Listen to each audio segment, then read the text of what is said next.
Okay, so hello everyone. Today is Sunday, October the 29th, and it's my mom's birthday. So she will absolutely be here doing our meditation in our class. So everybody say, hey, Doris. Hi, Hey, Doris. Doris. Happy birthday. Happy birthday. Okay, I got, can y'all hear, could y'all hear that? I got my No, Yes. windows open. I got I my don't. windows open. Yeah. Oh. Let me close. As a matter of fact, I'm just gonna close No, this window. what were you asking that we could hear? Because I didn't hear anything. Oh, okay, great. Okay, so anyway, today is Sunday, October the 29th, and we are going to be concluding our session of Netzach in Kabbalah. And since Netzach means victory, and victory is that escalated feeling, that escalated emotion that brings us when things are completed. So it's a big area of completion. That's one of the things that victory is. It's not always, winning the game, but it's winning. It's winning, putting ourselves in alignment, winning that session. Putting ourselves in alignment with creation, so that now we can only be victorious in all things because we are victory. So, Forrest, if you don't mind singing us that song, Victory is Mine. Sure. Well, I've got joy, joy, joy, joy, joy, joy, joy. I've got joy, joy, joy, joy, joy, joy, joy so much. Victory is mine. My victory is mine. Victory today is mine. I told Satan, go get behind, because victory today is mine. Oh, I've got peace, oh yes, I've got peace of mind. I've got peace, yeah, and I'm with this peace. I've got the victory is mine. Oh, victory today is mine. When I got down on my knees and I started to pray, because I know God said He's my mind and is in His will. He turned things around and I got healed because the victory is mine. Oh, I've got victory is mine. Oh, victory is mine. Oh, victory is mine. When we talk to the source of God, because victory today is mine. Oh, beautiful. Thank you. Thank you. Victory is mine today. When we are in the energy of Netzach, we just know that victory is mine. And we want to get to this place where it's continual in our conscience that we are victorious in all things. So today we're going to start off with this meditation. The meditation is like 13 and a half minutes. So we'll just begin that now. Just prepare yourselves for this meditation. Channeling the divine energy of Archangel Uriel. So Uriel is an angel that brings the divine light to us. And you can use this light for healing, you can use it for clarity. It's an angel that you can call upon whenever you're meditating to go deeper in your meditations. He brings clarity, a higher perspective. He can help clear your mind of indecision or confusion or doubt. He's an angel that we call upon whenever we're needing to make a decision. And he can bring bright new solutions that our human mind hasn't been able to think of. So I'm going to connect with his energy and connect with your energy and begin this activation. All you have to do is be open and receptive to whatever your highest self needs right now. relax. Deepen your breath, breathing deep into your stomach, feeling it expand. Exhaling fully and completely. Doing this a couple more times, just really getting your body and your energy into a state of receptivity and relaxation. And we're calling upon Archangel Uriel now. Please channel your energy through me into all listening to this meditation at this time. Activating all for their highest and best good, bringing clarity, bringing peace, and bringing a new higher perspective where it is needed.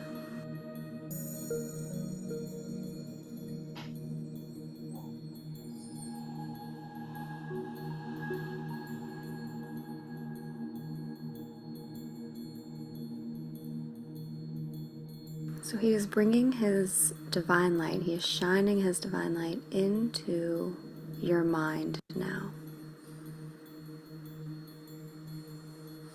Clearing out any indecision, clearing out any old limiting beliefs, egoic patterns, bringing light to all the shadows, bringing complete illumination within your mind now.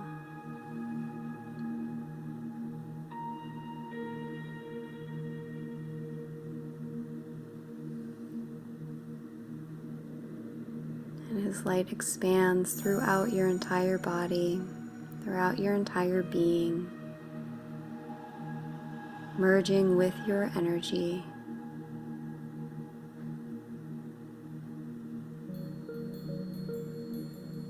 And you can set your intentions now or ask any questions that you have. If there's a decision that you need some clarity on, if you would just like a new perspective on in general or in a particular situation, where do you need Uriel's light now?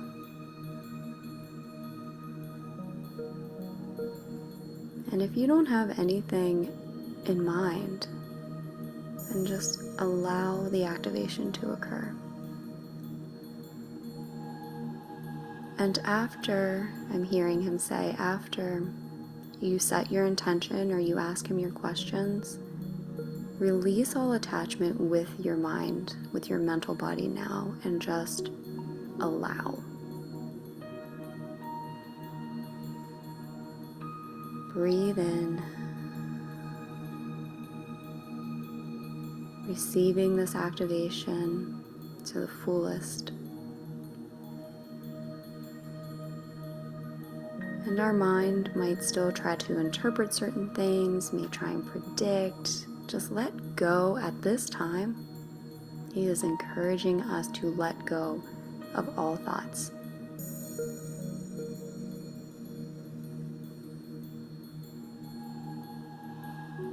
And just be in a state of pure surrender to this activation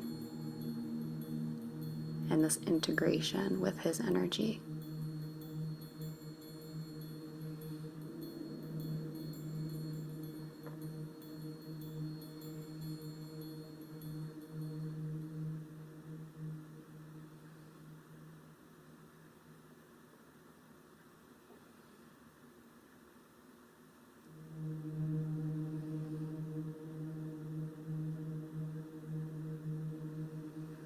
Oh, I don't know what happened. Okay.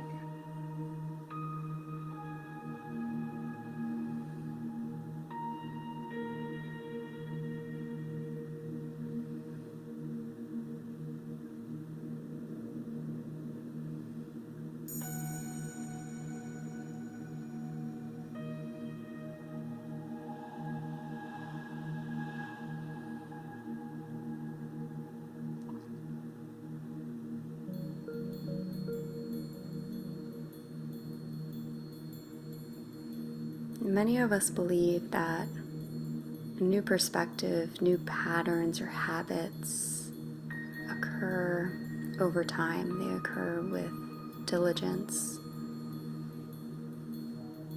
But you can have a complete and total shift in any moment. It's just a belief that a sequence of events has to occur to shift.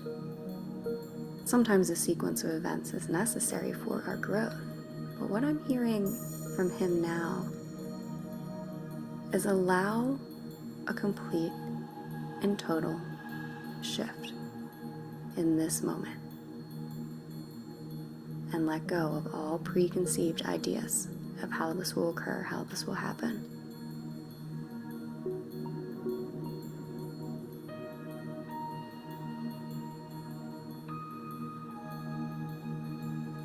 Allowing your mind to align with the mind of Source. Your perspective to align with the perspective of your higher self.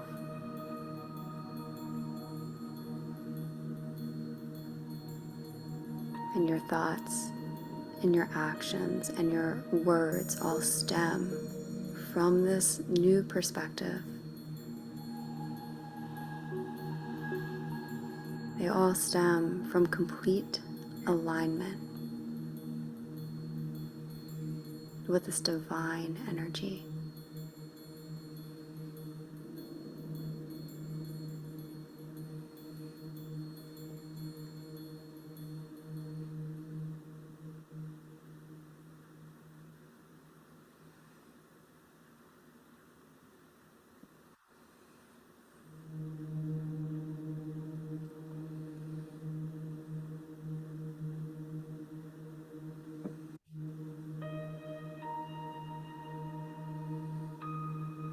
If there is any pattern that you're struggling with in terms of your mindset, your perspective,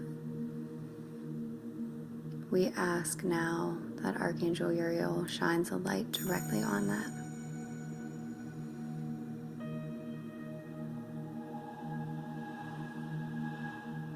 So that all is in alignment, and any pattern that is out of alignment is shifted and transformed at this very moment.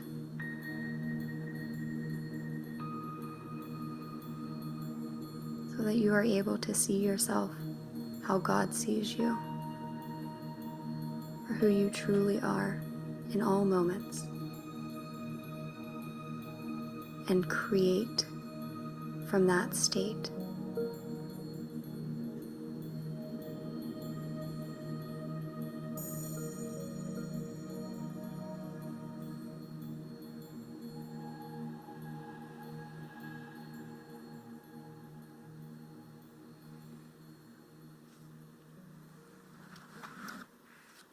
We're going to start to ground this in now. And I'm going to read the Archangel Uriel card from the Angel Prayers Oracle card deck. So in this card deck, the Archangel Uriel card says, "Shine your light. Thank you, Uriel, for helping me to share my light with the world." You are blessed to have received this angel card today, as the angels feel the world is now ready to see the special gifts and talents that they call your light. You have been hiding yourself from the world for too long, and now is the time for you to step into your power and share the gifts you have with all of those around you. You are a great beacon of light, and when you walk into the room, many people benefit from your positive energy and heart-filled presence. Your guardian angel is encouraging you to continue on the spiritual pathway and to help as many people as you can. It's important to look after your energy first, but if you can be of service to another, the angels are encouraging you to do so. The mighty Archangel Uriel is standing before you today and showing you the way to go. However you feel called to serve humanity, it has been angelically inspired. Go for it and shine. And so as I was reading that, I was hearing him say to you that this light that you've been infused with, all it did was activate your divine light, your divine spark. It's all you. And he's encouraging you to keep this light on, not to turn it off again. So keep this on, and as the card said, let your light shine wherever you go. If you walk into a room, let your light shine. If you have a conversation, let your light shine. You don't have to do anything besides allow.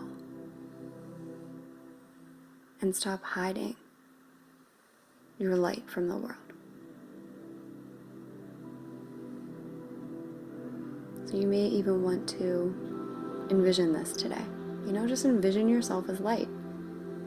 And any place you go, envision that light, you are bringing that light with you. And you are shining like the sun. And you may serve so many people that you don't even realize by not doing a single thing other than honoring that light.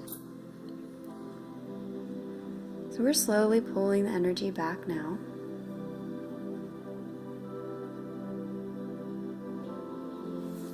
We're going to disconnect from this session. Let's place our hands on our heart. Thank you, Uriel, for sharing your gifts with us, for giving us clarity,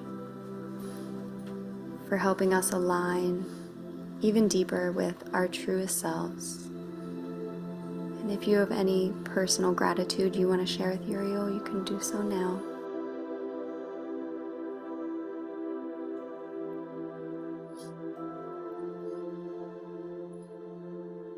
So be it, and so it is. I'll talk with you tomorrow.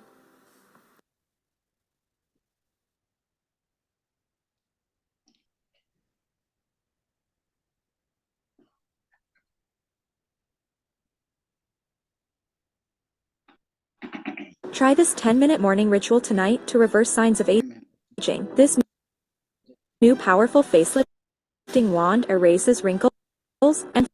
Okay, here we go. I got it. Okay, thank you.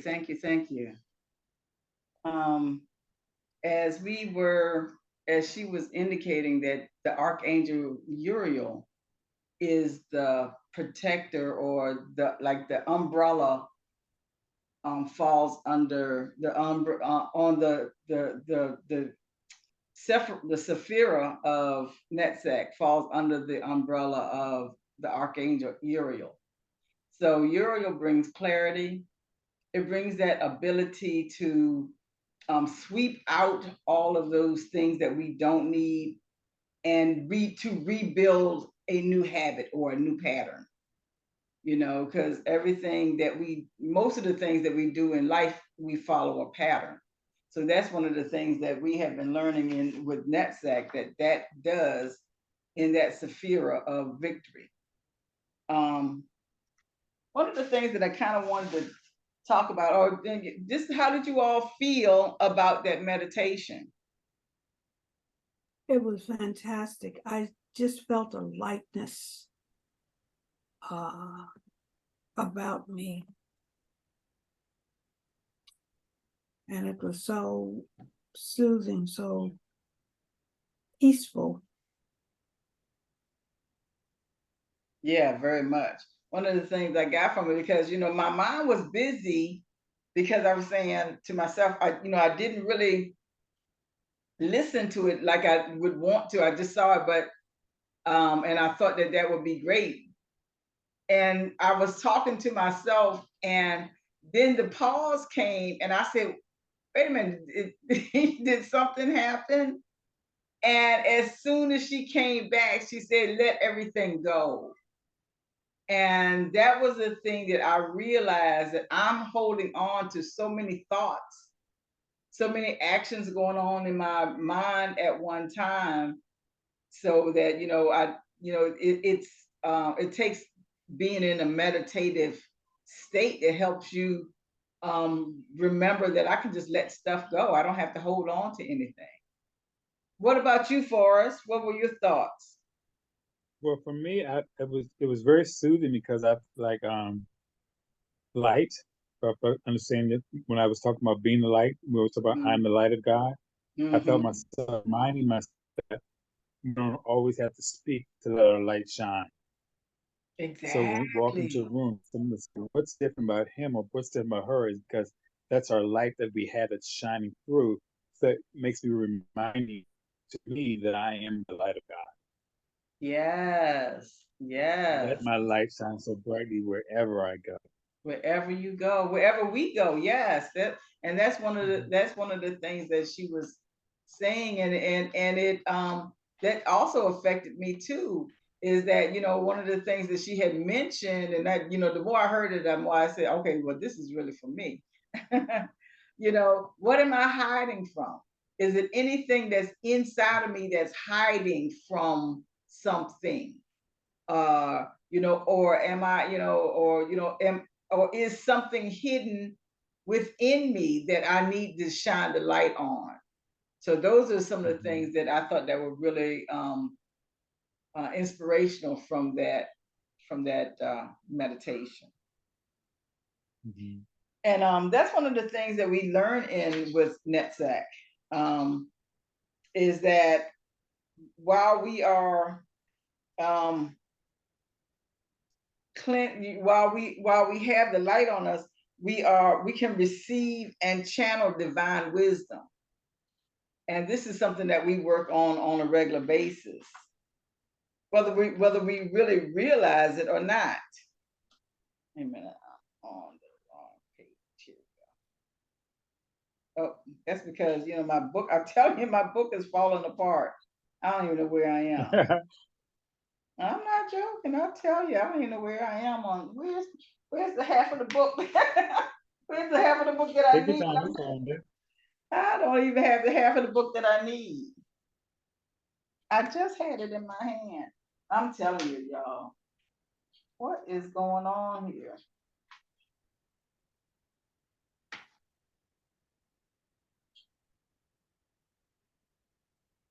Okay, here we go. I need a new book. Okay. Yeah, so those are some of the things that we want to do with when we are um, paying attention to NetSec. One of the things that I wanted us to do this evening, it's just that we have a couple. They got a couple of questions that we can look through. Okay. Uh, and this one of these questions of this exercise that they have. It's on, if you have your book, Harriet, it's on page 124. And questions to ponder and to discover our personal purpose, because that's one of the things that we are that NetSec helps us do with victory is, what is our personal purpose here? Why are we here? And I think, far as you asked us that question yesterday, I believe, or Thursday during the I am Yeah. session. Why are Yes. we here? And this is Mhm. one of the things and this is another thing I can say about how our classes go. They are so interconnected, because that was just a question that you asked, and this is the session Mhm. that was coming up on. You asked that question on Thursday, and this was the session that was coming up on Saturday. So we can Uh-huh. keep that. There's a continuum that I just see Mhm. that always runs through us. Mhm. So this part is liberating. If we go back to 123, liberating our creativity and talents, developing personal purpose.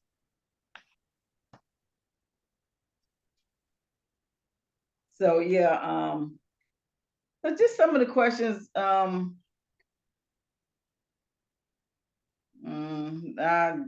guess I'm just gonna pick some. The ones that I, Okay. the ones that I, the ones that I like. But no, let me be bold and then just go through the book, because I don't, let's see. The first question is, if I died tomorrow, what regrets would I have? You know, when I read that question, Mm-hmm. I thought about it and I said none. Me too. Because every experience in my life has taught me something that I needed to continue to move forward. Yeah. So none. Yeah, I agree with that one wholeheartedly. How about you, Forrest? What's the question? If I died tomorrow, what regrets would I have? Regrets I have to. That's a deep question, to tell you the truth. I don't know how to answer that question right now. Yeah, yeah, because I mean, you know, and this is and then and this is the truth because I did not want to answer this question. I looked at it first, I said, oh, I don't even want to think about that. Because yeah, I wouldn't have any regrets because I have gone through and did whatever I was supposed to do in this life anyway. You know, how can I do wrong? I mean, there's so many things that happen in life is because I was there. I don't know that because I was here right now that I might have a descendant who was going to be the president of the United States, you know, because I happen to be here at this time. So yeah, I think that I would have no regrets either, you know, because now that I understand more and more about spiritual awareness and eternity, what am I going to lose? You know. So yeah. Okay. The second question is, what challenges have I had in life that helped me gain wisdom? What challenges have I had in life that helped me gain wisdom? I think all of my challenges have helped me to gain wisdom, have taught me something, have opened my eyes to things that I needed to know that I didn't know or understand prior to that. So to stop and enumerate, it would take a while. How about you, Forrest? What challenges have I had in life that helped me gain wisdom? Challenges that I've had in life is to going back to science of the mind was the greatest challenge that I had. What gave me great wisdom. I think that was the greatest thing that helped me growing spiritually because it took me out of the normal church that I would go to, going to the science of mind. It gave me new understanding about spirituality that I didn't have going to other kind of church that I was going to before. I think that before science of the mind was a great thing that opened my mind to say, "Ooh, this is the newness of really who I am, and how can I be a servant to other people." That's beautiful. Yeah, you know, that can be a big point is when you're switching from one philosophy to another philosophy, you know, that does take some courage actually, because if you once you've been brought up something to believe and now you are shifting, and this is one of the things that she had also mentioned during the meditation, when you shift that thought, you pivot into right thinking, right mind. And so I guess that for for me to answer that question, for me, I think that just allowing myself, I think the most challenge that I have is understanding, I'm gonna say understanding people, you know, or not even people, but actually myself. You know, the more I try to understand, you know, I am so challenging, you know, more I understand myself, I can understand other people because yeah, people are just, you know, we're all kind of alike. Okay, number 3. And what challenges have I had to overcome? Let's skip that one. What hardships have I endured? Let's Why would we want to skip that one? Okay, go ahead. Yeah, because we still got one whole page. Okay, because no, the reason I say that is because I'm still working on that whole thing of procrastination. To me, That's that's probably,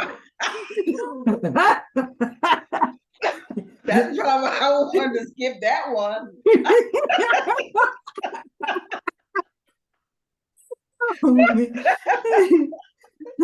I'm still working on that one, but for me, the biggest challenge has been, just like Forrest said, when you go from one philosophy to another, or one form of worship or higher consciousness to another, to me, that has been the biggest challenge, because the things that I was taught as a child, going to Sunday school and church and at home, a lot of those things I began to question as I got into my later teen years. And because they had been so, 15 or more years of things being, shall we say, grilled into you. Yeah.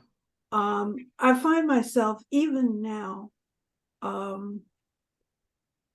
for any lack of any kind of effort, I will slip into those old, and again, for lack of a better word, habits, as opposed to trying to utilize the spiritual path that I am trying to follow.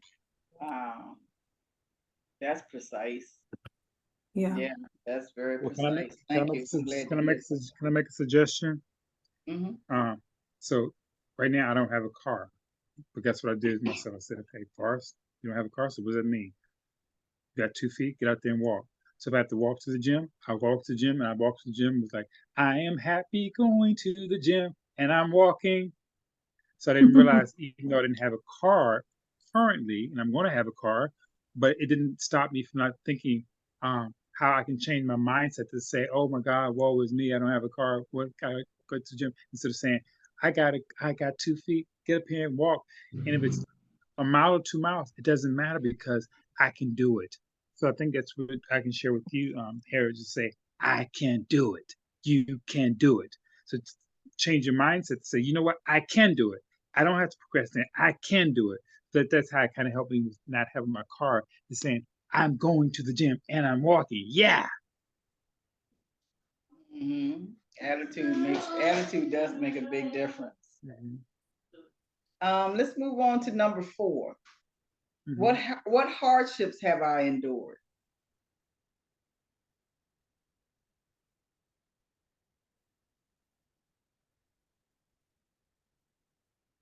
Andre's with us. Did you know that? Andre. Yeah, I know. So, anybody want to answer, what hardships have I endured? Well, I'll just, when I think about all of the hardships that I have endured, it's it's that dumb shit that I did to myself. I mean, honestly,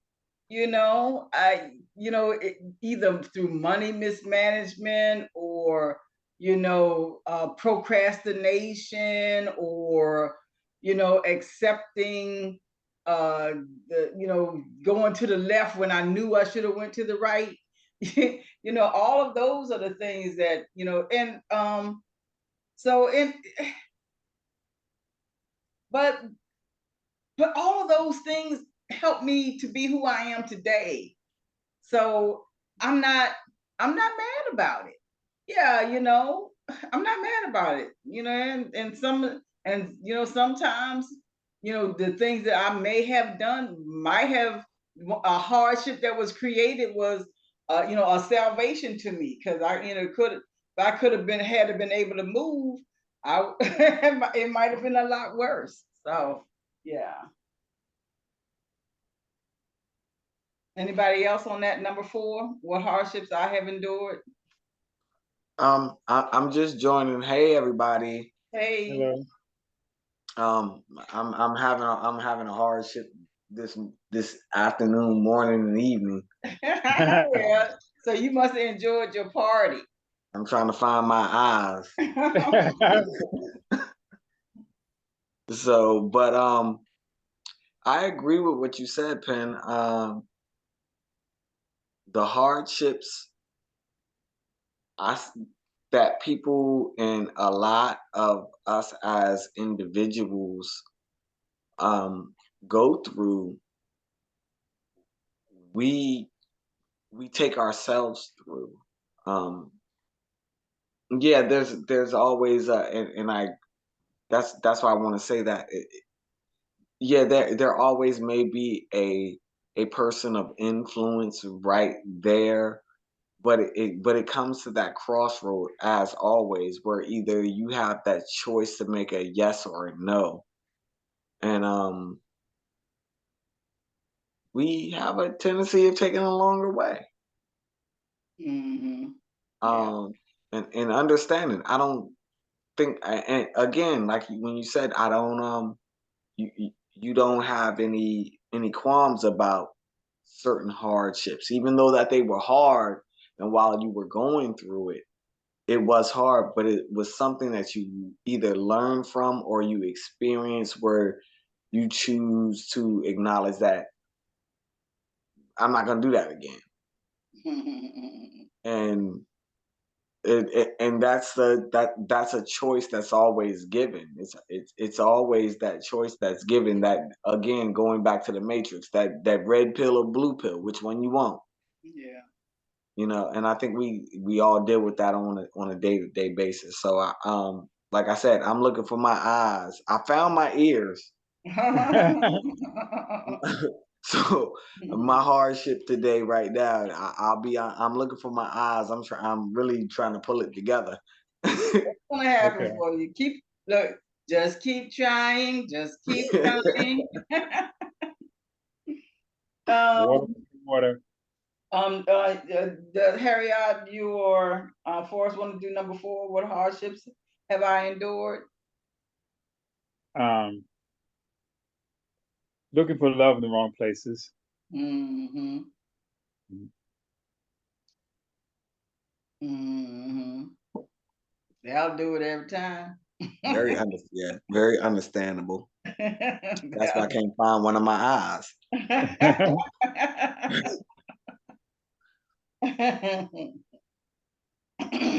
How about you, Harriet? Or did you answer? No, I didn't.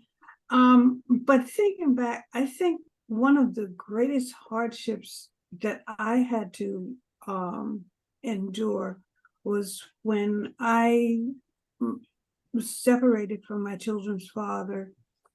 And at the time, I wanted to maintain the semblance of a lifestyle that we together had created for our children. And of course, not having the finances to do so, it put me in a financial bind, trying to maintain that facade, which it was for the children, as opposed to sitting the children down and, being honest with them and telling them what was going on. Because to me, if I had done that, I know my boys would have understood and been receptive, because I know when I used to go to the grocery store, if I only had a certain amount of money and I told them, I said, well, you can't be so forthcoming with what you want today because my funds are limited. And they would understand. And this is when they were little. Mm-hmm. And the oldest one was in his teens when his dad and I separated. My younger one was not quite in his teens. So if they understood it when they were younger, they would have understood it then. Yeah. Yeah. Well, and the thing, and just like you say, y'all are still family. You're still, learn from it, survived it for the better. Okay, so number 5, what do I still resist? Whoo, That's a doozy. What do I still resist? One of the things that I resist is that I still resist because it's a part of me. It was what I grew up with. Is and I wouldn't say it's a resistance, but it's more or less being able to how do I want to put it? Being able to understand the lessons that I was taught as a child in Sunday school and in church, and realize that what I was being taught was being taught with the limited knowledge of those that were teaching me, rather than taking it as gospel, so to speak. Mm-hmm. You know, and there are times that I find it, I won't say hard, but just it's like slipping into that comfort zone that we know that we need to get out of. Mm-hmm. Mm-hmm. Mm-hmm. And you know, what do I still resist? Sometimes, I guess maybe I saw it the way for me, I think the thing that I still resist is discipline. Sometimes discipline, yes, discipline has to be strict sometimes, and I'm not always that strict with myself. That's that Washington trait. Uh-huh. That's that Washington trait. I want to do what I want to do because I can. Yeah. So, and I think that some of the things that, you know, helps along with that procrastination is just not being disciplined. I just have to discipline myself about it. And I think I still resist that. What about y'all, Forrest, Andre? What do you still resist? I'm with you two ladies on that. I resist a discipline. It just depends on that type of discipline. But more or less, I resist acceptance. You can't tell me I did a great job. I really don't like that. And I don't, and it's something in me that I don't know why I don't like that. It's not something in me like, okay, well, I did a great job, and what does that person mean? It's no offense taking, but it's like, well, I'm supposed to do a great job. That's what I'm supposed to be doing. So you shouldn't have to tell me that. So I'm with that on acceptance or achievements. I don't really care. I don't really care for the accolades. Right. So I resist. Mm-hmm. What about you, Forrest? Say it again. Sorry. Is it anything that what do you still resist?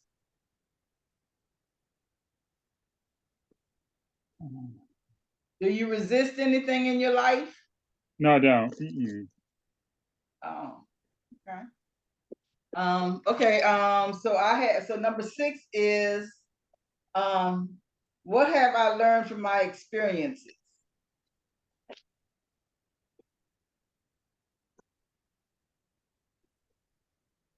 You got a week? I'm resisting. I'm resisting.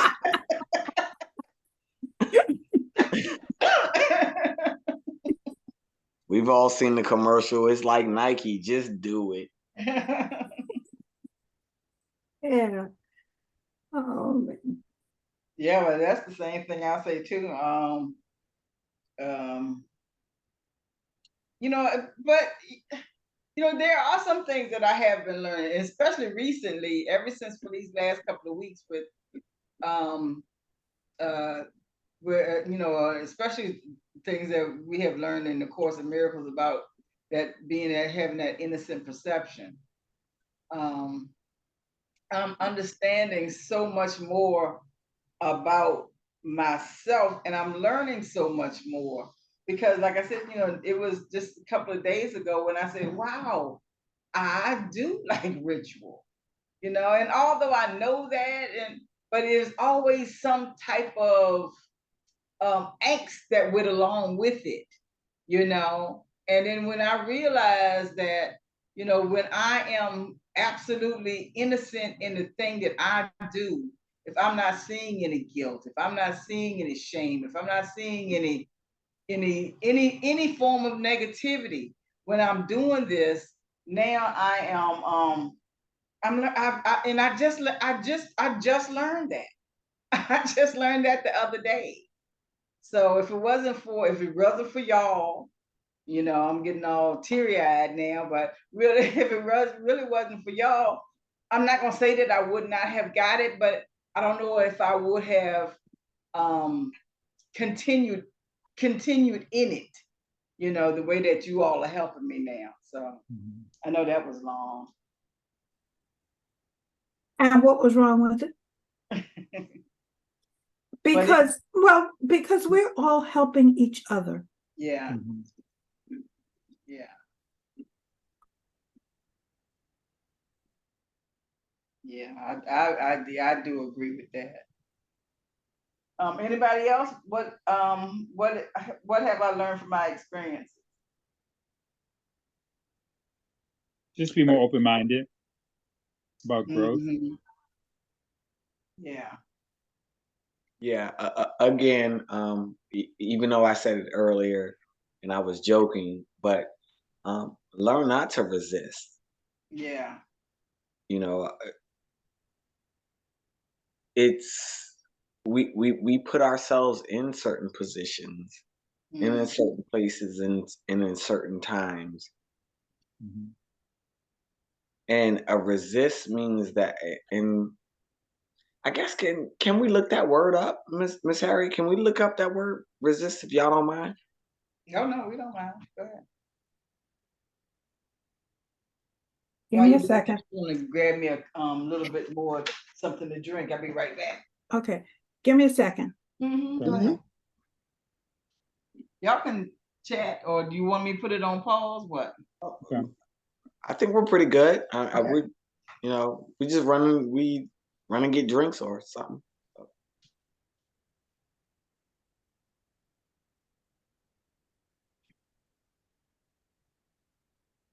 Yeah, Forrest, how do you feel about that word resist? What's the question? I said, how do you feel about that word of resist? I'm sorry. One more time, sorry. How do you feel? What comes to mind when you speak the word resist? Is it a would you resist something like it's a forbidden passion or forbidden, is it forbidden but yet and still tempting to you? Is you know, how do you define the word resist? Well, I think helping this this river less a better place that I can talk about something um like the thirst of reason. I don't know how to I can't really talk, I'm sorry. Oh no problem. I was just trying to Well, I'm clear. back. Yeah, Mm-hmm. I was clearing dead space. You know, Mm-hmm. Okay, resist, the verb, withstand the action or effect of. And the second definition, refrain from doing or having something tempting or otherwise. So in other words, I was just looking at the synonyms, but I don't see it. Because one of the synonyms, probably if I dig a little bit further, that comes to my mind as I read those definitions is denial. Mm-hmm. Yeah. Mm. So yeah. Again, to understand something and to be able to resist from having it, I think is a tug of war with human beings, you know. So I think we all can feel that. So it's just to go back to what we were on number 6. I think we were on 7. 7. Okay. Uh, Can I just read this? What does Yeah. it mean? What does it mean to resist something? To refuse, to accept, or be changed by something? I mean, but doesn't that seem to have a longing in what you're resisting? I mean, in It, hindsight, you know, if you want that candy bar, but you know you a diabetic, and you know the consequences if you yeah, do eat it. and you know, so is that the resist? Is that how, you know, it's not necessarily can hurt you or harm you to be bad, but your resistance from it but stops the yeah. you But know. if we look at it from the framework of Netzach, where we are in victory, Mm-hmm. It's a deterrent. It's a well, the deterrent. thing is that you don't see the power of something else outside of what it is that you know that you need. So it's, you know, if you are diabetic and you want that candy bar, You don't then need it. the victory that you have that's in you is the resistance itself, Is because okay. you know you don't need that. Mm-hmm.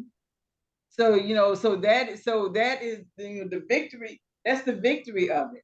As soon as you resist it, don't give in. Don't give in to the power of the candy bar because you're emotional today, or you just haven't had one in a long time. Or hold on a second, I don't know what Wise is up here doing. I got Eating a candy bar. y'all go ahead on. Yeah, I just asked that question as far as resist, because resist seems like it's something that you all have passion for as well. It's something that you want, that, or something that's obtainable, that you can have, but you're not allowed to have for one reason or another. That I was just looking at the.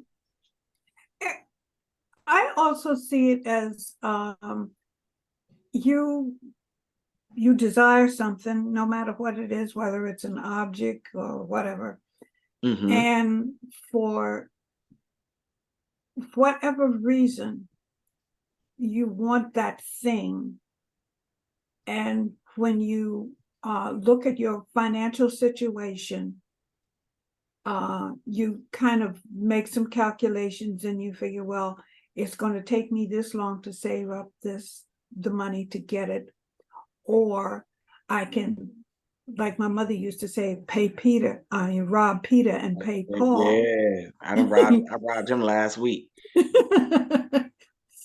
And what I have learned to do now is I've done without it for this long. I haven't suffered any ill effects from not having it at this point in time. I do want it, but I'm willing to wait a little bit longer and save the money and relieve myself and not have to suffer the aggravation of having to, well, how am I going to mix things up now so that I can get everybody satisfied, kind of thing. That's just my thoughts. Yeah, and this is and all of these are, I think that, so I guess we did need to read the questions because when we're understanding the victory on that, of that sephiro of Netzach and how it holds up on the pillar. It's on the pillar of mercy. Those are the three pillars you got. On the right side is the pillar of mercy. On the left side is the pillar of severity, and in the middle is the pillar of wisdom. So when you think of victory, you can think of mercy at the same time, because now you have mercy over that part of you that used to hold you hostage. You have overcome that thing, and the mercy of it that you have within who you are is that you don't need it anymore. It doesn't have strength over you. It doesn't have power over you. It doesn't have any effect on you. And when you think about the things that you have overcome, like many years I used to smoke cigarettes, and it took me, prayer and frustration and going back and forth. But now that I no longer have, smoke cigarettes, I smoke. Everybody, everybody can smoke if they want to. I mean, that's your thing. I might not want to be around the smoke because I don't smoke, but it doesn't mean that I care about, the it being around me. It has no power. It has no power over me. Yeah, it's no entice. Right, and that's so the victory and the mercy all comes in all at the same time, because I don't have to I don't it doesn't have to be severe. I don't have to cut it off, and I don't have nothing to do with it, and I hate it, and blah blah blah. Now I have released it. It's just not mine anymore. It's not mine. Yeah, okay, yeah, I see. Yeah. Yeah. And I can relate to that, because there are times, as a former smoker, there are times when it doesn't bother me at all. And then there are times when I walk by something or somebody that has been smoking, and it can be a little bit irritating or annoying, for lack of a better word. It bothers me, I guess is the best way to put it. The smell of smoke bothers me, and it doesn't happen that often, just once in a blue moon, maybe less than that. Okay, so let's go to number 8. What unfinished business do I still need to work on? Whew, do you have Hey, me? Me? I want to start with smoking.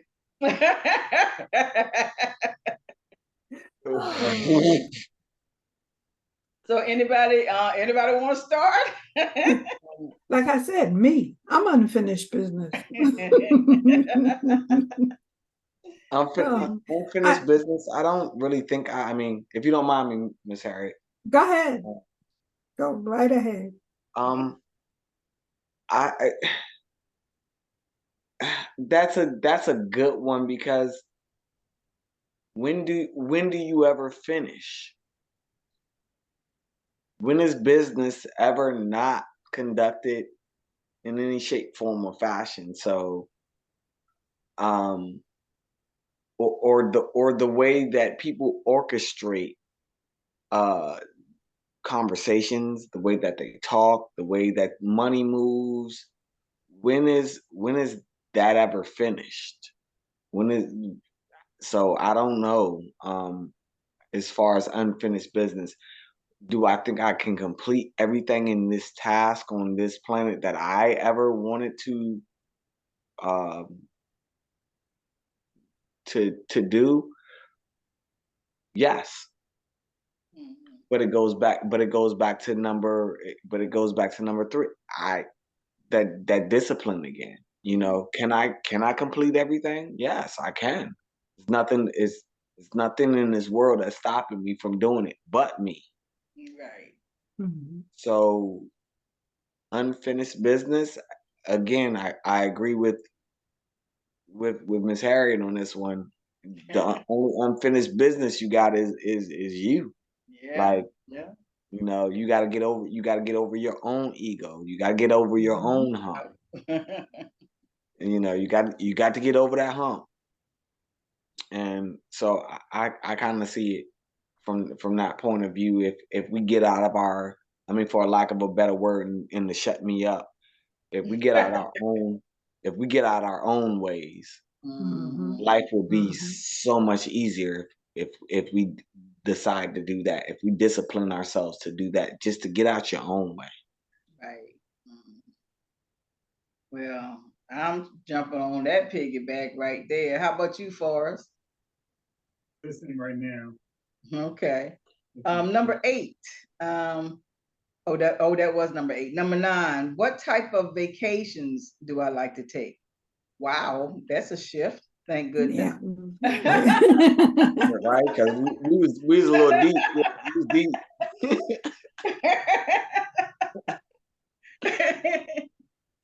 Oh, but let me dream a little bit, because I wouldn't mind, all of my vacations have always been kind of tropical, you know. So I think that the next time I would like to go on vacation, I think I would like to do something,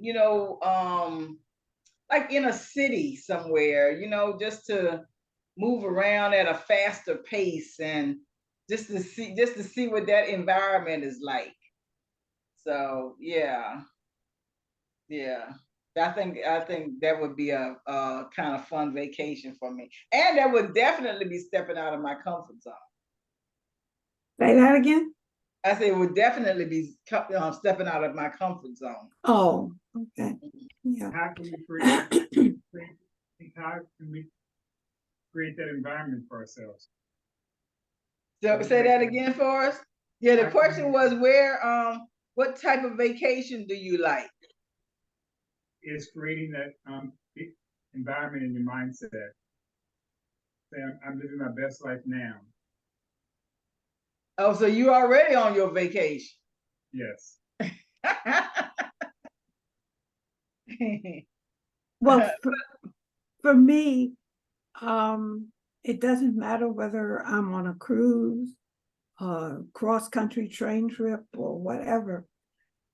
For me, stopping at historic sites, and especially historic sites that emphasize the contributions that African Americans have made to build this country. And even if I was to travel abroad, say to Europe or to Africa, that would be my, just soaking up history. Mhm. Because I am a history buff, and so. Mhm. Thank you. How about you, Andre? Yeah, I'm right there with I'm on a bus with Miss Harriet. Like, all right, we going to the Giza Plateau. Watch your back. They bombing everybody. I don't care. I want to see the pyramids. I mean, Mhm. a vacation for me is never a getaway from my life.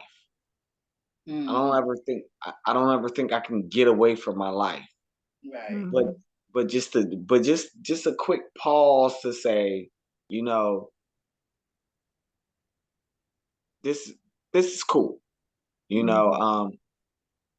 I personally wouldn't care um to go anywhere, but again, it depends on the company I'm with.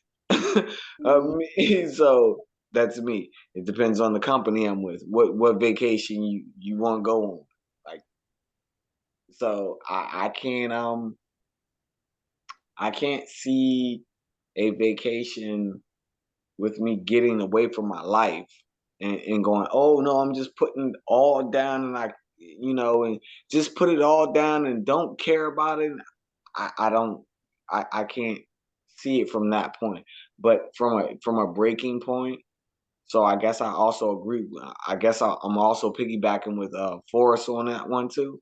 Like, you should get that. I think we should all have that in our own times every day.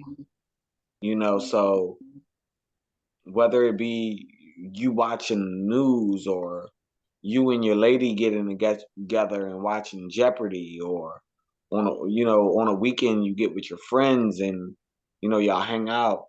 There's there should be a breaking time to stop, just to stop and enjoy it. So I think we should be doing that anyways. But long term, I don't think it ever exists. I don't, not on this plane. Like, I'm just going on where you hear people say I need a break, or I need a vacation. I don't think that exists to that point. Like, you're getting away from from one situation and going into another. That's Mhm. still on your mind, bruh. It's still on it's still on your mind. Mhm. So I don't think we can escape ourselves like that. But I think just to do a downtime, and that does a lot. Yeah. Okay. The next one is, what books do I take on vacation? I And usually, go ahead. I was going to say, I usually take magazines because magazines that are topical as far as my interests are concerned, because I can read a whole article while in transit, or during that leisure time at night before going to bed, kind of thing. So magazines, Mm-hmm.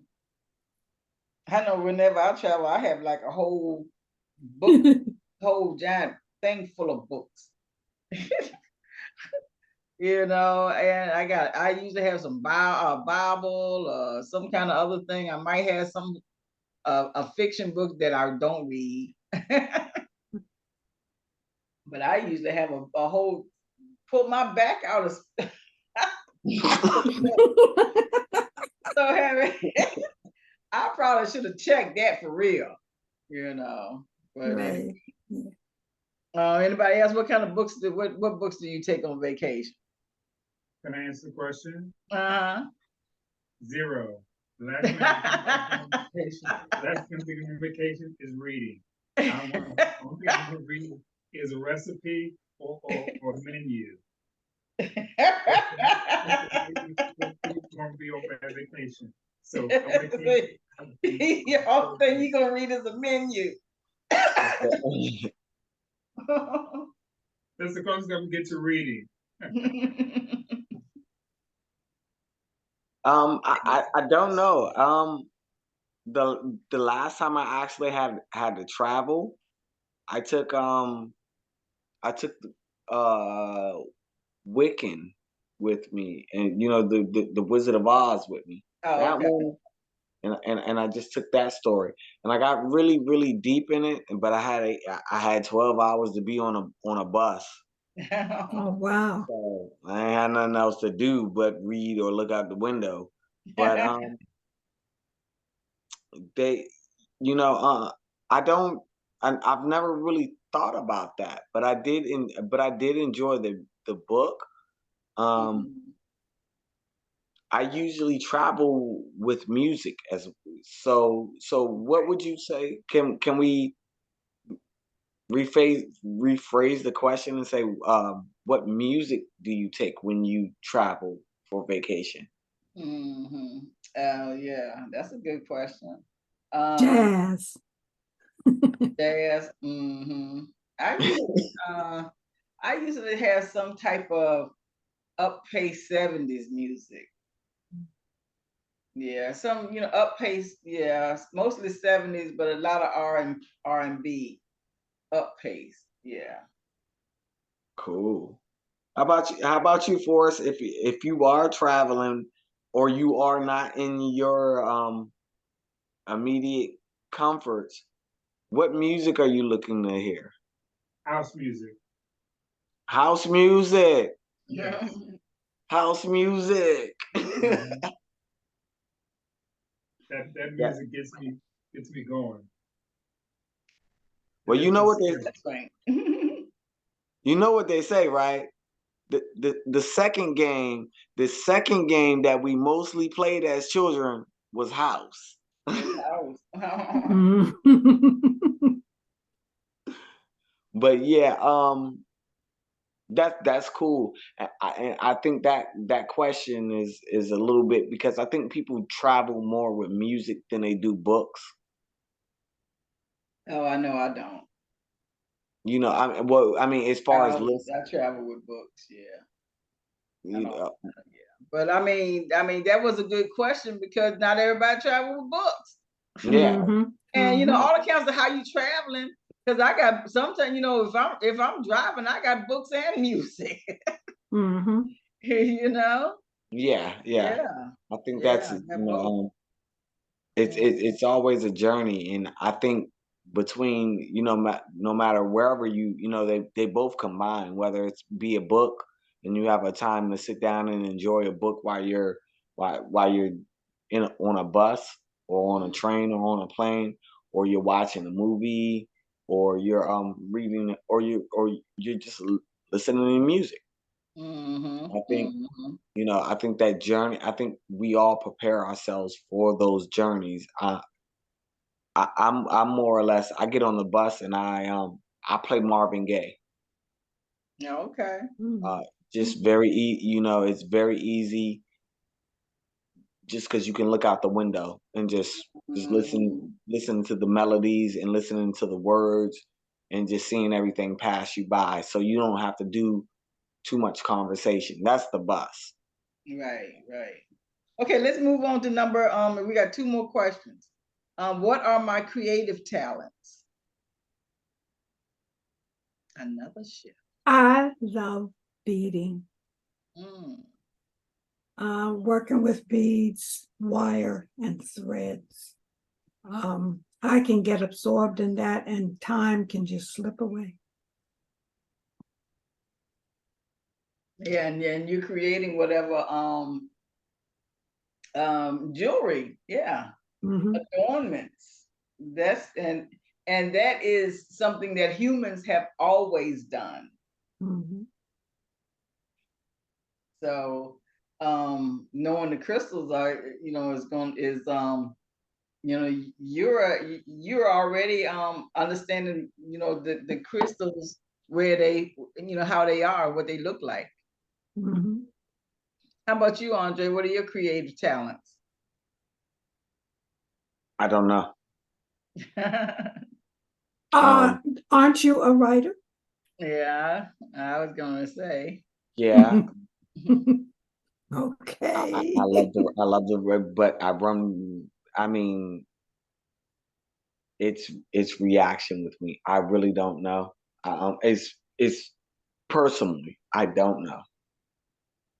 Oh, You well, know, when you feel like being creative, what comes out of you? What is the expression of it? Or what do you get lost in? Mm, I get lost in words, mm, writing. okay. I do. I do.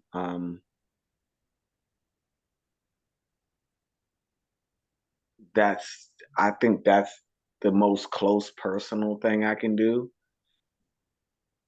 But I Hmm. don't. But I don't know, because I thought everybody does this. I thought everybody writes. I Mm, think not everybody. even and not to go off sidetrack, but and talk too much. But even yesterday, being amongst my friends and my peers yesterday, you know, some of my friends, they we were having conversations. And it's like, hey man, yeah, you he was, that's T Man. He's faster than me. He was the fastest person, and he did this, and it's like, okay, yeah. Oh man, do you remember when he backflipped off that building? And I was like, and they're all in wonder, like, yo, that was crazy. And I'm going, I was the stupidest nigga alive. Yeah. So again, I think I'm blessed. Yeah. I think I'm blessed, and whatever I can do, or whatever comes to me, I will find a way to do it. But I don't have something that's just a passion like that. I can say that's mine because it doesn't come from me anyways. Okay. Thank you. What about you, Forrest? What are your Mine, creative talents? Yeah. mine is singing, but I tell you one thing. I have a friend of mine, one of my cousins. Every day I'm calling him and I'm making up all these stories, and we're both laughing and laughing and laughing. So I think that's part of my creative gift, but also making up stories to make me laugh gives me a lot of happiness. Just that's creative. So even though I'm singing, I'm not singing when I'm talking to him, but I'm making up stories and I'm creating all these stories. We both end up laughing so much. And we say, "Where did that come from?" What I'm saying, I don't know where that came from. He says, "I don't know where it came from," but you can go on and on and on. So there's a lot of happiness for me creatively. My talent is not only singing but making up stories. Well, that's one of the things that I always liked about, the 70s music is that they really told stories in the song. Not saying that they don't tell stories nowadays, you know, but and not saying that they didn't say it before, it wasn't before the 70s either, but when you think of how creative those writers, those groups were, because they wrote down, the stories of the things that they were singing.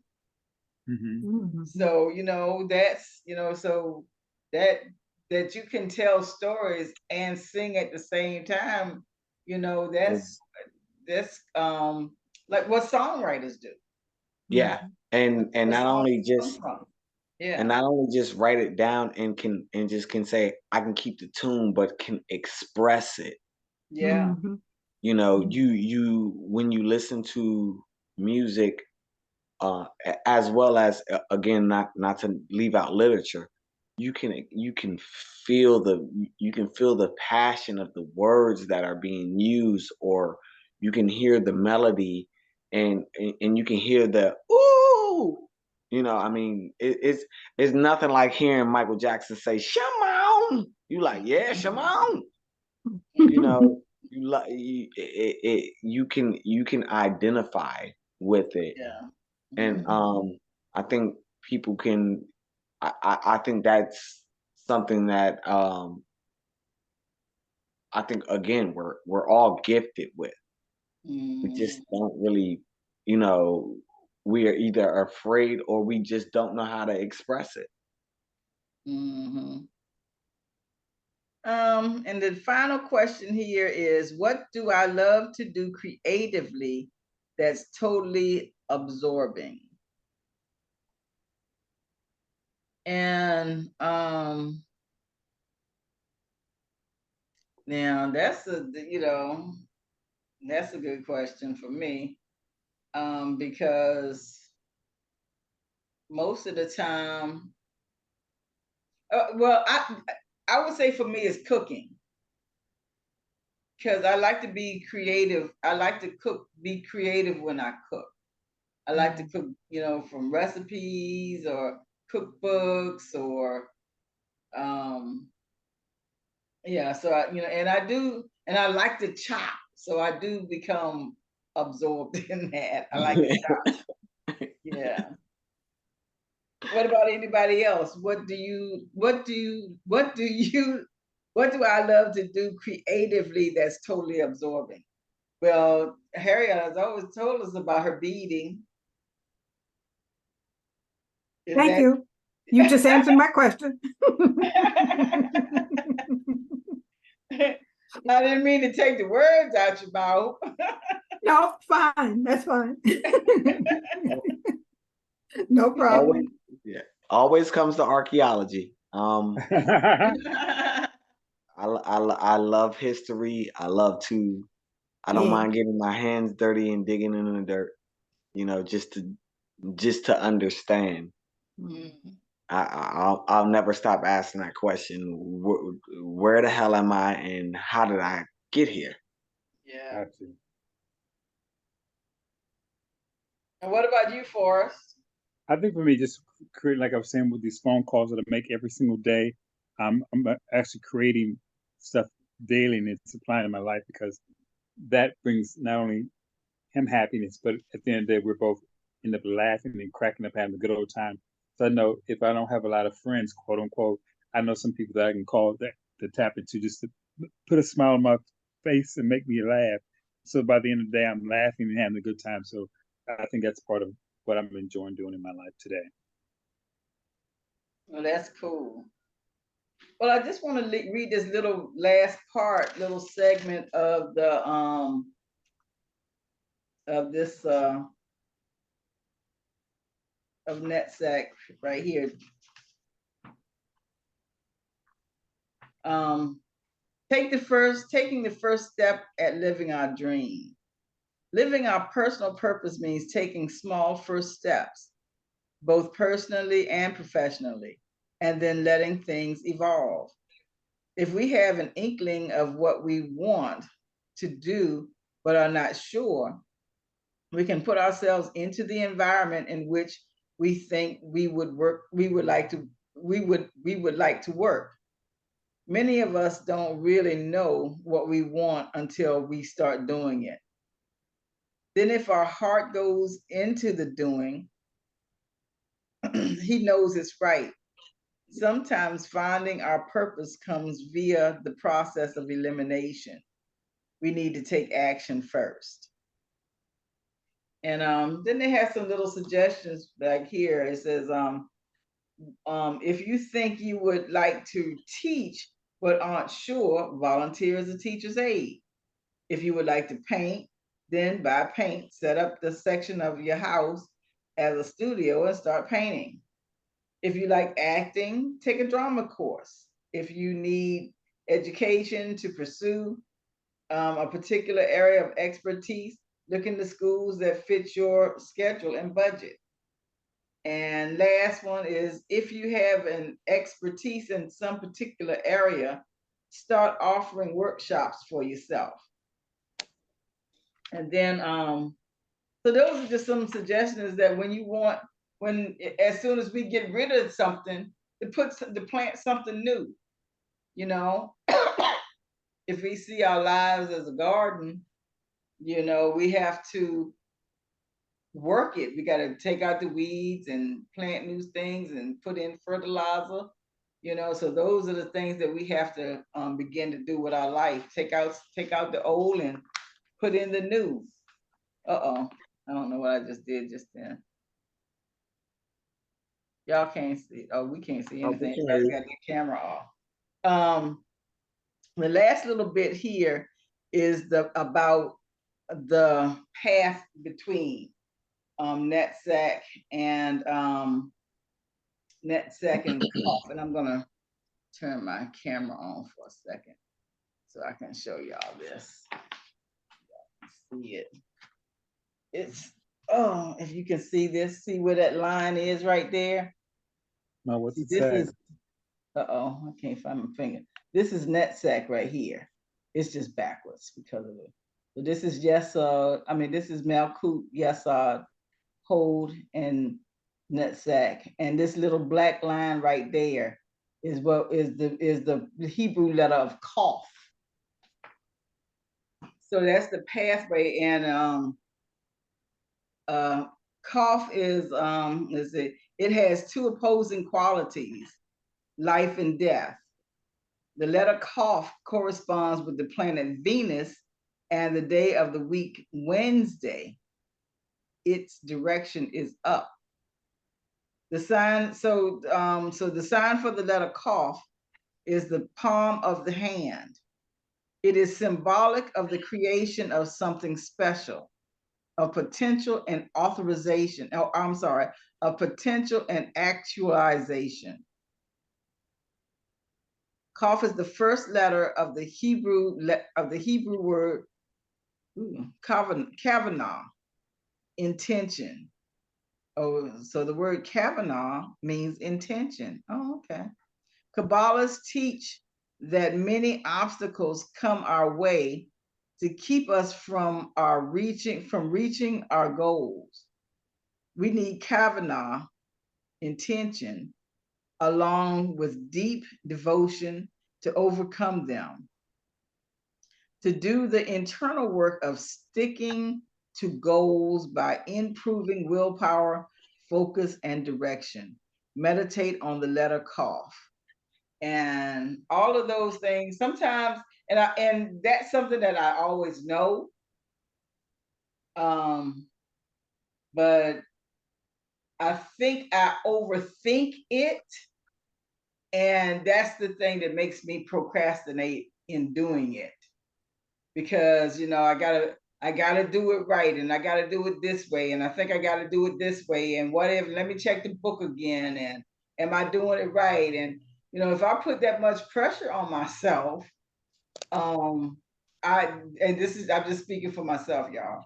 If I put that much pressure on myself, that's the thing that makes me give up easily. So I do need that willpower, focus, and direction. So, anybody else? What are your thoughts about that paragraph there, about the letter Kaf, about how that Kavanaugh means intention? So being able to stick to your goals with intention. I find that very interesting because not too long ago, with an interest in tarot, and of course my deep interest in the chakras, somebody said something one day that kind of made me think, and I went looking for tarot cards based on the chakras. And one of the lessons that I learned from reading the book that came with that deck of cards, I think it was the deck of cards, it said that we need to, if we want anything to be manifested, we need to first establish an intention. And I just find it so interesting that that word has come up so many times over the last several days. Yeah, it's only one mind. It's only one mind. How about you, Andre or Forrest? It's kind of like what you said earlier today. You said we can pray it all day. We can pray it up and pray it up. Prayer without action is a prayer that's not valuable, because we can always have a goal, but if we don't take the action to make it manifestation to reality, then it just becomes something like just going to the wind. That's what you even talked to with me today. You said, okay, Forrest, we talk about praying for you to come. Let's go now. Let's start looking at the action to get you here. So that's what I learned about what you were telling me today. Exactly what that was saying was what you were saying to me. Yeah, and that's something we had. We are still right in tune. How about you, Andre? What are your thoughts about intention?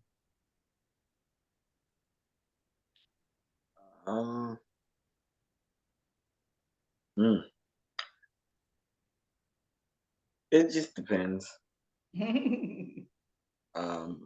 I know if you're into, I know if your intentions are right or wrong.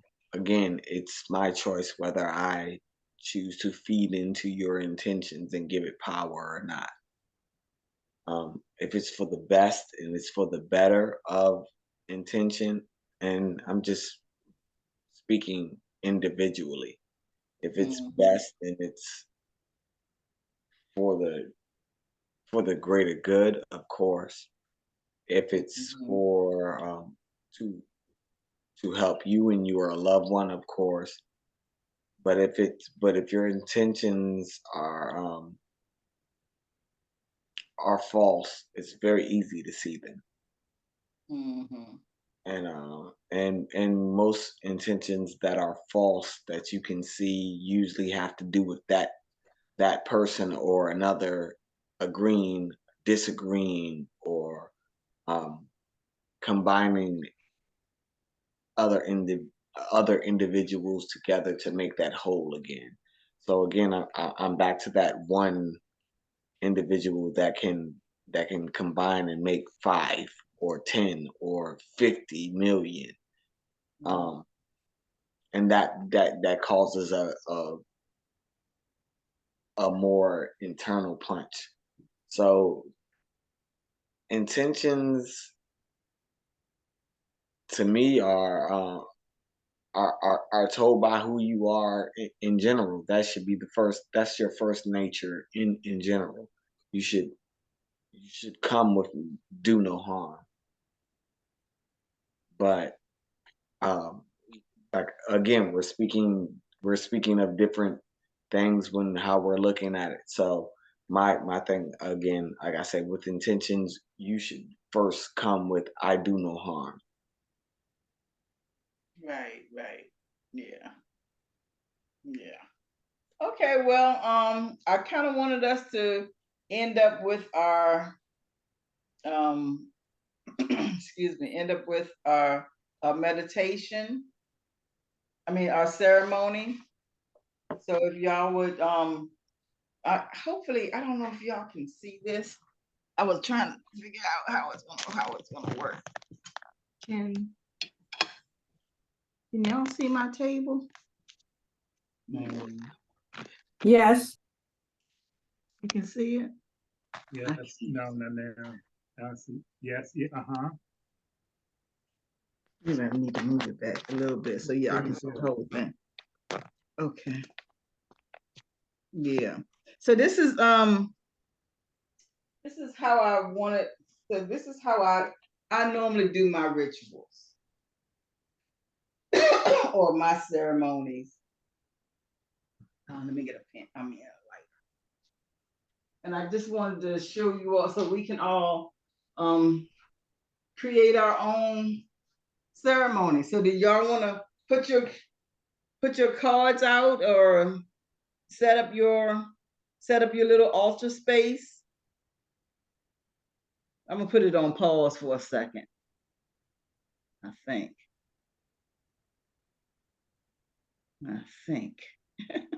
Let me turn it around. Andre, I know you came in a little bit late, but we got some cinnamon. Where is the thing? salt. Pause. Okay, so we're back, and one of the things like dressing a candle, we had talked about this before. If you don't have any essential oils handy, and I have some, but I just wanted to show you this. You can use a lemon or any type of citrus fruit really, and squeeze it a little bit on the yellow part, and so that's its own natural essential oil. And this is how you dress your candle. You just twist your candle in having the whatever essential oil that you want on it. Today is my mama's birthday, as I mentioned earlier. So I am including honoring my mother's birthday in this session. The cards that we have represented at the time because the seven of, hold on just a second. Wazian, yeah, go upstairs, man. Go upstairs. Wow, it's on Dawn's birthday today. Yes. I didn't know she had a birthday. Isn't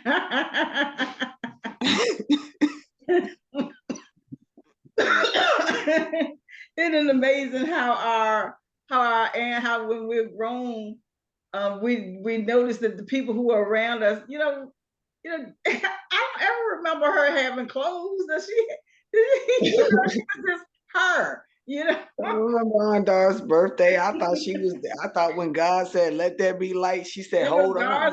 She said, "Hold on, I'll be there in a minute." So yeah, this because the Sephiro of Netzach is the seventh Sephiro, So we're using the sevens of the tarot deck I'm sorry, 7 of the suits in each suit to represent that form of the power. Me, myself, today, I'm feeling that not only do I need intuition and growth, I also want to channel the energy of the magician as well to begin that creative power. And today's session has been excellent for that. And so, and today we're using cinnamon. I have a cinnamon stick. You can see I had a cinnamon stick. I have my lemon peel, because the color lemon, the color yellow goes along with the chakra. And that's one of the things I also wanted to tie into this session. So Harriet, can you tell us about where the Netzach rests in the way of the chakras? Yeah, if you can put a illustration of the tree of life, the tree of life, Kabbalah, on your screen temporarily, because I think I can better explain it that way. No, I cannot. No, we didn't discuss that earlier.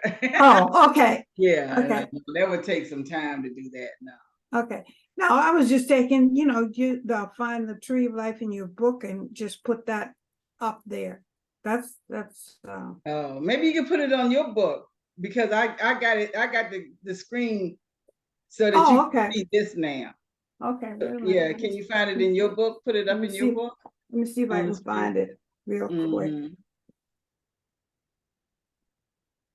Yeah, but anyway, the seventh Sephiroth is still in that triangle, still in that bottom triangle of the 10 Sephirah. So when you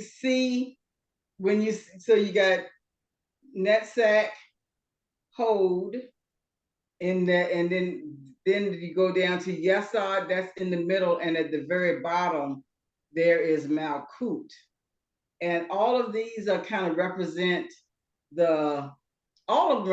humans, man in particular. But these lower regions are the ones that have to do with creativity and activity, because they have to do more with the physical nature. For some reason or other, it doesn't come up good on my screen. So, well, your screen is still off. Oh no, I just tried it. Oh, okay. And it was blurred. It was not clear, is what I'm saying. Oh, okay. Yeah. Okay. But anyway, as Penelope was explaining, we begin well, first of all, let me just, now what did I do with it? I just had it. Okay. When Carolyn Mace, who was the one that actually began my journey as far as the chakras was concerned, she talked about the correlation between Christian sacraments and the tree of life, or the Kabbalah. And she sees that Netzach is in the position of the 3rd chakra, which is the solar plexus, because when you look at that tree of life,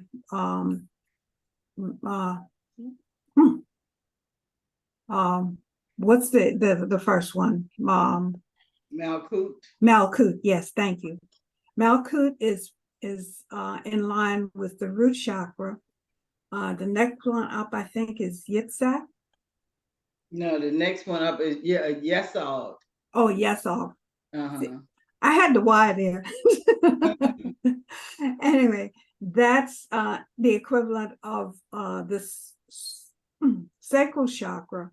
And then the next level up is Hod and Netzach.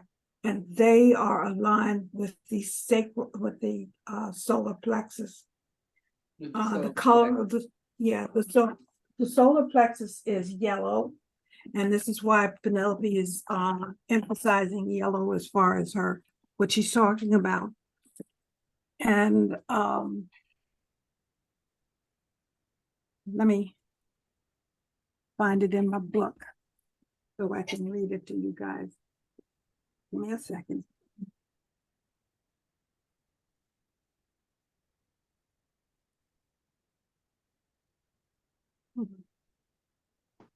Now, what she says is the symbolic meaning of the Sephirah of Netzach is endurance. And we've been talking about victory. The power to maintain strength and stamina beyond the capacity of the physical body alone. This power awakens when we accept our life as it is. We lose this power when we focus on what is missing from life, or when we see life as empty and meaningless and need to learn to accept our personal responsibility for having created it. And basically, that's what we've been saying all along today. Yes.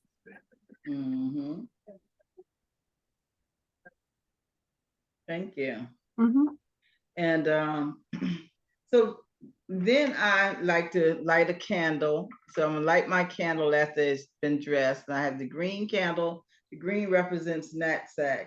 And I have a white candle for my mom today, my mama's birthday. If y'all don't mind, I would like to say a prayer.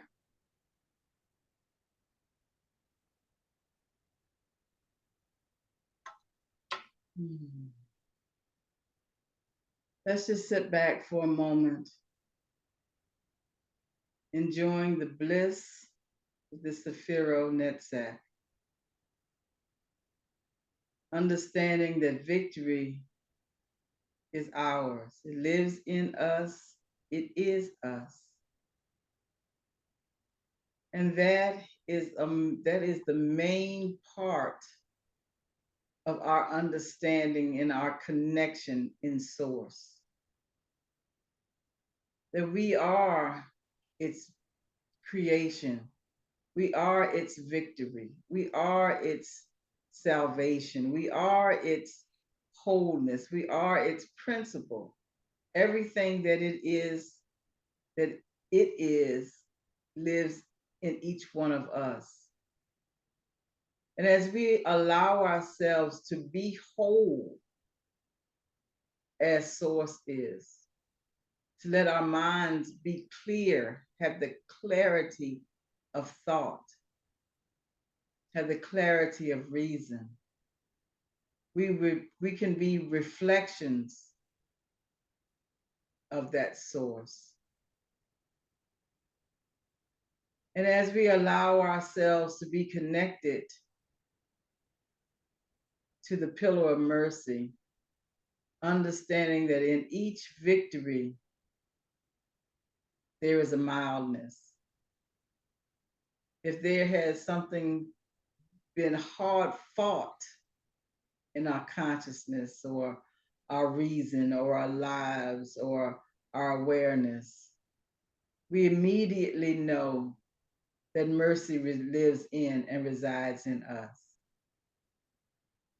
And that this is new growth, new possibilities, new areas of creation, new areas of prosperity, new areas of creative thought. We just allow ourselves to be open to that wholeness. We allow ourselves to be filled with this graciousness that we live in. And as we close on this whole segment of the Netzach, let's remember the strength that is in awareness, that we are strong, that we are focused. We have enough energy to complete the task at hand. Whatever has been assigned to us, we are already victorious in it. All we have to do is act it out. So at this time, I throw into these areas of fire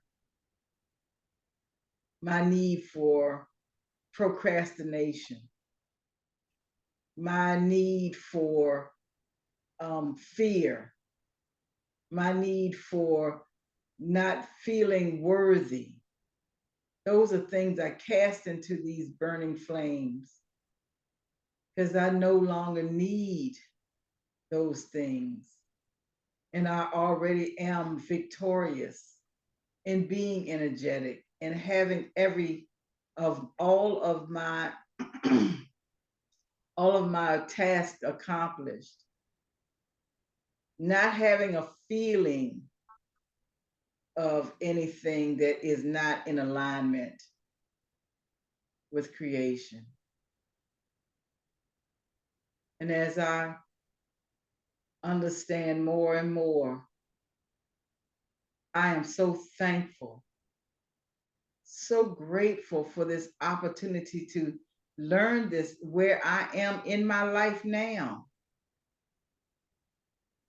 This in itself is an overcoming. This in itself is a victory that I am where I am today, understanding bits and pieces more of whole cloth in creativity, in creation. I am.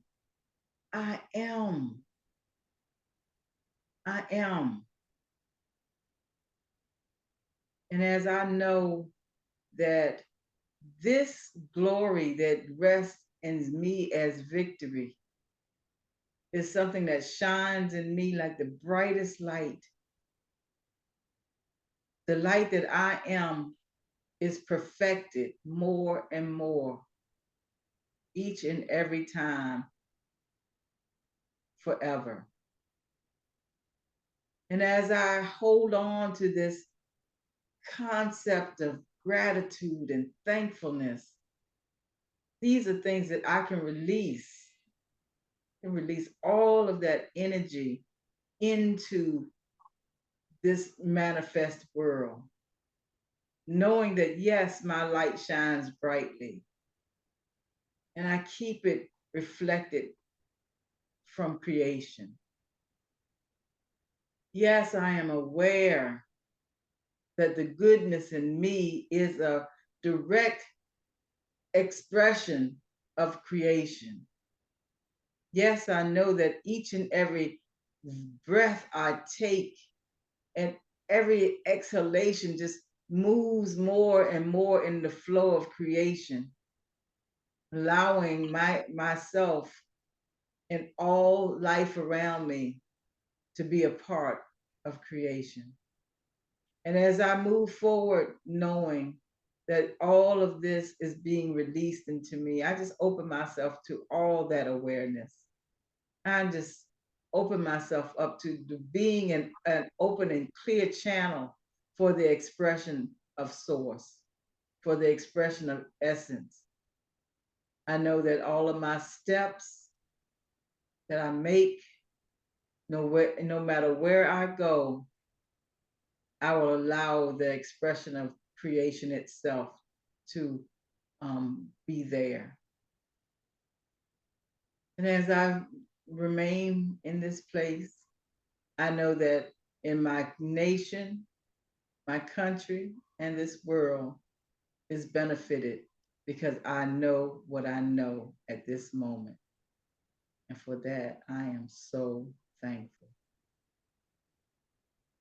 And with that, I say, and so it is. And so it is.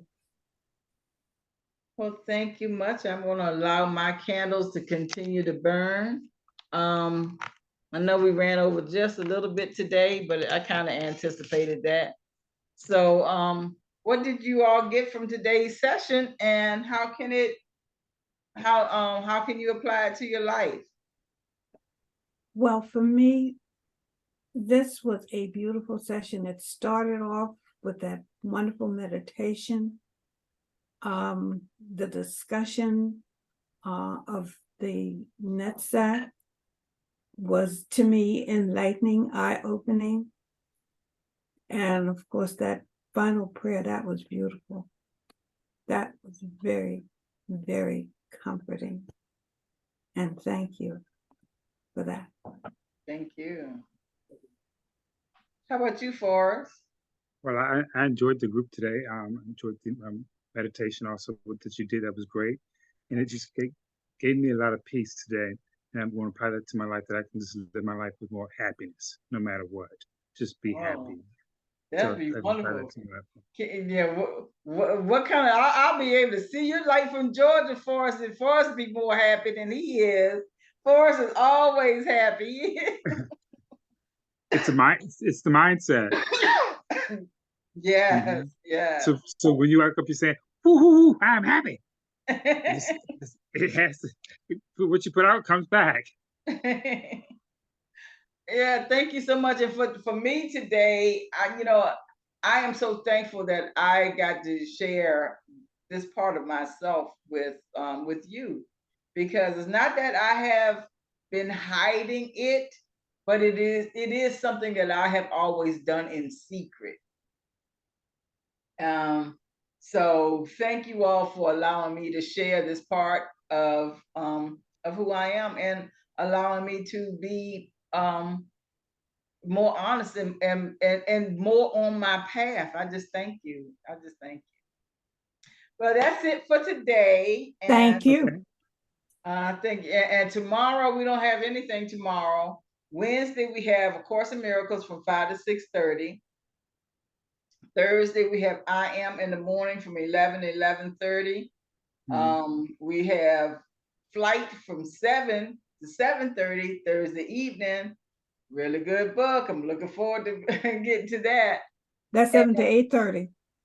Huh? That's 7 to 8:30. Oh, You what did said I say? 7:30. Oh, I did that again. I don't know why I keep doing that. Yeah, 7 to 8:30. Girl, if you only read for 1/2 an hour, I don't know what I do. You better tell me some more of that story. Well, thank you.